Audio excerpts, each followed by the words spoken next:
Bonjour à toutes et à tous, c'est Emmanuel Correa. Dans cette vidéo, nous allons voir les réglages automatiques dont on dispose dans Photoshop pour faire des corrections de luminosité et de couleur dans nos images. Puisque nous savons maintenant ce qu'est un réglage de type niveau et courbe et que nous savons régler les couches séparément, il sera plus facile de comprendre maintenant comment fonctionnent les réglages automatiques dans Photoshop. Ces réglages, vous allez le trouver dans le menu Images et vous avez ici trois réglages automatiques disponibles. Vous avez tonalité automatique, contraste automatique et couleur automatique. Donc je vais appliquer le premier sur cette image-là. Vous voyez, si je regarde dans mon histogramme, elle manque cruellement de contraste et on a une forte dominante jaune puisqu'ici on n'a pas beaucoup de bleu. Je vais ici activer tonalité automatique et voilà, mon image ici a retrouvé un petit peu une teinte un peu moins jaune et on pourrait presque croire que ce sont les couleurs d'origine de l'image. Si on regarde l'histogramme, on voit que toutes les couches ont été comme ça poussées au maximum à la limite de l'histogramme. Je vais revenir en arrière, un CTRL Z, et je vais aller chercher maintenant contraste automatique.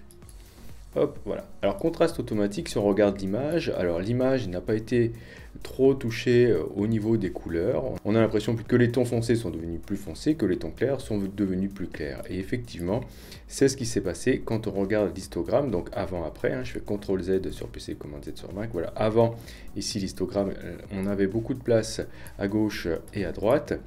Et après le réglage, on voit que l'histogramme a été étiré, mais pas sur toutes les couches, vous voyez.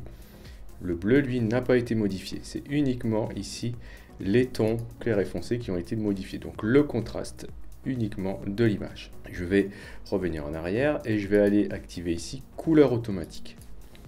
Alors couleur automatique, voilà ce que ça nous fait. Ça nous fait, on dirait, presque un mix entre les deux premiers réglages automatiques. Ce réglage essaye en fait de trouver les tons clairs et les tons foncés de l'image et va déterminer la zone gris moyen dans votre image. Et là, bon, ça ne marche pas à tous les coups, puisque regardez, l'image d'origine, c'était celle-ci, donc il n'a pas réussi forcément à retrouver ces couleurs-là. Ok, donc voilà, ces petits réglages-là peuvent vous faire gagner du temps. Si on utilise une image qu'on avait déjà corrigée, mais cette fois-ci avec la pipette grise, je vais voir quel réglage automatique peut fonctionner. Je vais essayer par contre ici couleur automatique, puisque couleur automatique va essayer aussi de me trouver les tons gris moyen dans l'image. Hop, et voilà. Donc si je fais ça, j'ai bien un meilleur résultat que sur cette image-là de tout à l'heure. Là, ça équivaut en fait à l'application de la pipette grise sur le point qu'on avait défini dans l'image. Ça a fait aussi la recherche des tons clairs et des tons foncés. Donc ça peut être intéressant pour gagner du temps et pour servir de base à votre correction future. Mais le problème, c'est que vous avez vu, ces réglages-là se font en direct ici. Et vous voyez, je n'ai pas de calque de réglage à ce niveau-là. Donc, c'est pas super de faire comme ça. On va voir comment travailler de manière non destructive et pouvoir récupérer quand même les réglages automatiques.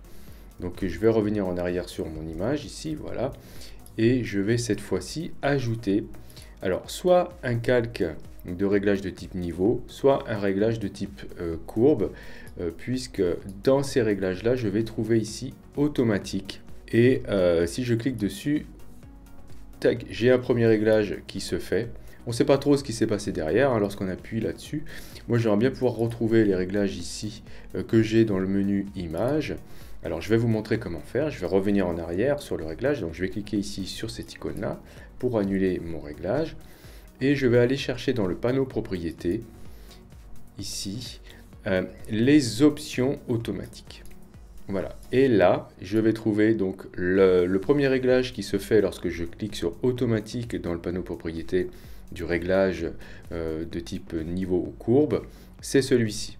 Donc c'est un réglage qui va accentuer la luminosité et le contraste de l'image, simplement. Et les trois autres réglages que l'on a là, en fait, ce sont ceux qu'il y a ici. Alors ils ne sont pas dans l'ordre, malheureusement. Hein. Vous avez ici accentuer le contraste monochrome qui correspond en fait à contraste automatique. Vous avez ici accentuer le contraste par couche qui correspond à tonalité automatique. Et vous avez ici rechercher les couleurs claires et foncées qui correspond à couleur automatique. Alors je ne sais pas pourquoi ils ne les ont pas appelés de la même manière, ça aurait simplifié un petit peu les choses. Donc pour chaque réglage ici, vous aurez la possibilité d'aller définir les tons foncés et les tons clairs, ainsi que les tons moyens du réglage. Voilà comment ça se passe en termes ici de réglage automatique.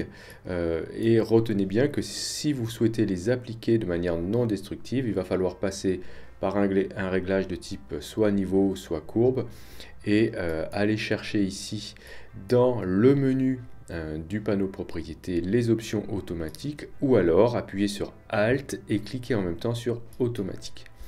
Vous allez comme ça ouvrir ces options.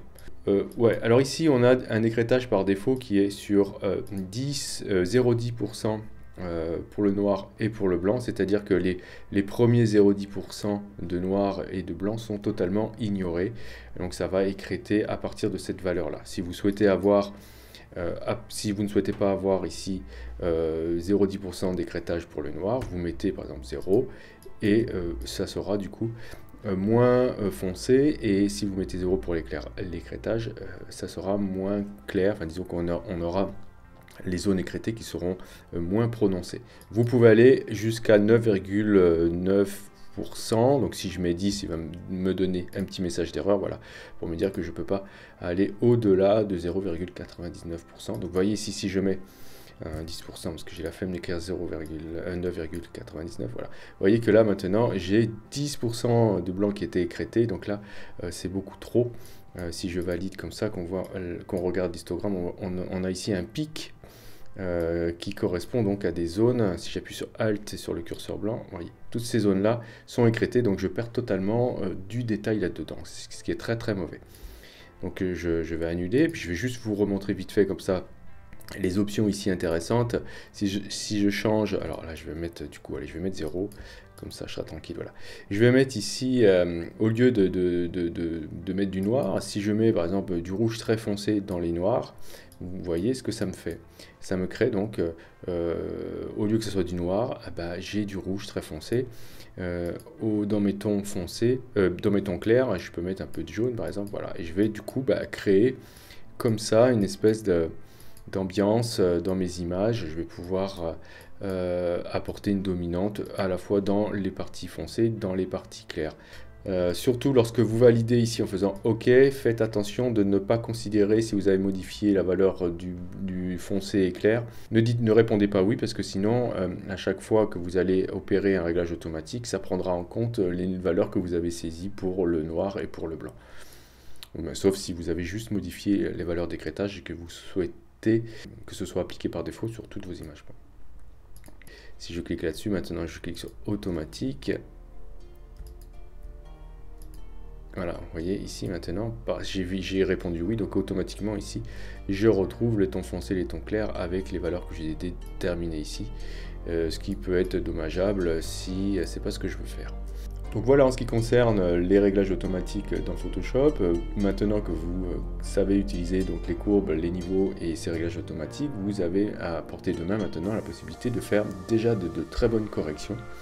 Donc si vous avez des questionnements, n'hésitez pas à en parler dans les commentaires. Si vous avez aimé, cliquez sur j'aime. Si vous n'êtes pas abonné, cliquez sur abonnez-vous et n'oubliez pas la petite clochette pour être averti des prochains cours. Et on se dit justement à la prochaine pour un autre cours.